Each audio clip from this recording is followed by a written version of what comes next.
అనకాపల్లిలో తారలు దిగివచ్చిన వేళ ధరలు దిగివచ్చిన వేళ ఏప్రిల్ 3న శుభప్రదం షాపింగ్ మాల్ ప్రారంభోత్సవ వేడుకకి శుభాహ్వానం.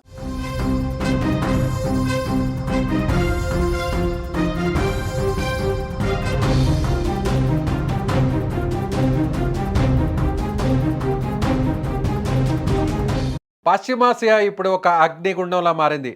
ఒకవైపు ప్రపంచంలోనే అత్యంత శక్తివంతమైన సైన్యం ఉన్న అమెరికా, మరోవైపు అత్యాధునిక సాంకేతికత కలిగిన ఇజ్రాయెల్. కానీ వీటిని తిప్పలు పెడుతోంది మాత్రం ఇరాన్.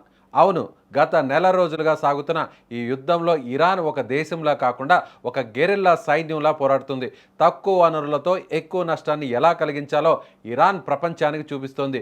ముఖ్యంగా అమెరికా అధ్యక్షుడు డొనాల్డ్ ట్రంప్ అహంకారపూరిత నిర్ణయాలు, ఆయన నోటి దురుస్తనం ఇప్పుడు అమెరికా సైనికుల ప్రాణాల మీదకు తెస్తోంది. తాజాగా సౌదీ అరేబియాలోని ప్రిన్స్ సుల్తాన్ ఎయిర్ బేస్పై ఇరాన్ క్షిపణులు, డ్రోన్లతో విరుచుకుపడింది.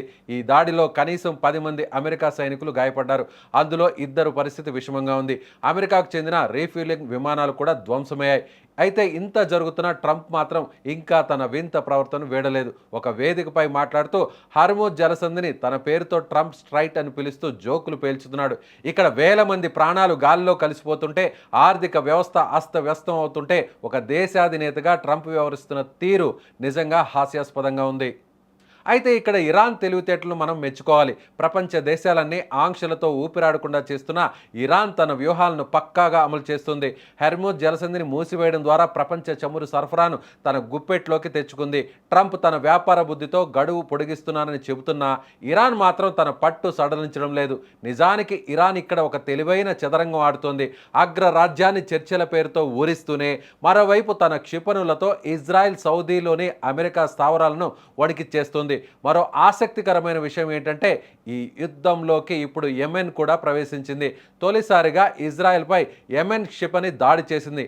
అంటే ఇరాన్ తన మిత్ర దేశాలను, గ్రూపులను ఎంత చాకచక్యంగా వాడుకుంటుందో అర్థం చేసుకోవచ్చు. రష్యా నుంచి అధునాతన డ్రోన్లను పొందుతూ తన సాంకేతికతను పెంచుకుంటూ అమెరికా గూఢాచార వ్యవస్థ కళ్ళు కప్పుతోంది. ఇజ్రాయెల్ ఎంత హెచ్చరించినా క్షిపణి దాడులను ఆపలేకపోతుంది. టెల్ అవీవ్, జెరూసలేం వంటి నగరాలలో సైరన్లు మోగుతూనే ఉన్నాయి. ఒక రకంగా చెప్పాలంటే ఇరాన్ చేస్తున్నది కేవలం మిసైల్స్ వార్ కాదు, ఇది మైండ్ గేమ్.